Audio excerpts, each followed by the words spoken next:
Dan comes into the library to return his overdue items and make a payment towards his charges.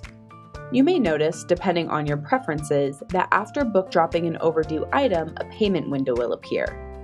Under the payment options, select up to 3 payment methods and the amount of the payment.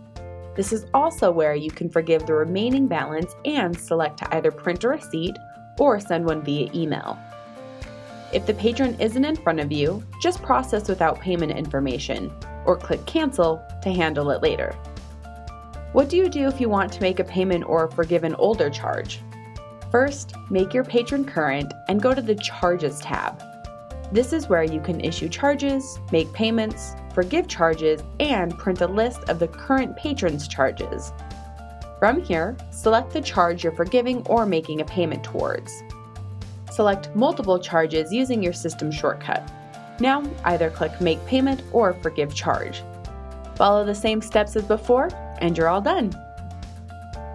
You might find yourself needing to refund a payment or issue a credit. Both of these have very similar processes and are done from the Payments sub-tab under Charges.